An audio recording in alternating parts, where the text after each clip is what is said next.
বিএনপির স্থায়ী কমিটির নতুন সদস্য ও খালেদা জিয়ার ব্যক্তিগত চিকিৎসক অধ্যাপক ডক্টর AZM জাহিদ হোসেন জানিয়েছেন, বিএনপির চেয়ারপারসন খালেদা জিয়া চিকিৎসার জন্য দ্রুত সময়ের মধ্যে বিদেশে যাবেন। তবে কোথায় যাবেন, কোন হাসপাতালে চিকিৎসা নেবেন তা এখনো চূড়ান্ত হয়নি।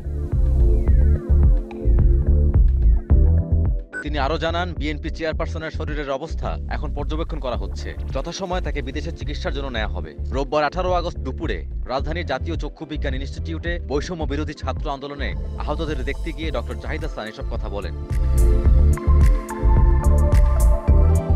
দলের চেয়ারপারসন খালেদা জিয়ার নির্দেশে আহতদের দেখতে হাসপাতালে আসা বলে জানান ডাক্তার জাহিদ। বিএনপির পক্ষ থেকে আহতদের সব ধরনের সহায়তা করা হবে জানিয়ে তিনি বলেন, 750-র বেশি মানুষ এই হাসপাতালে চিকিৎসা নিয়েছেন। এর মধ্যে অনেকেই বাড়ি ফিরে গেছেন, আবার অনেকের দীর্ঘমেয়াদে চিকিৎসার প্রয়োজন। বর্তমানে 11 জন রোগী দুচোখে দেখছেন না, তাদের আরও উন্নত চিকিৎসার প্রয়োজন।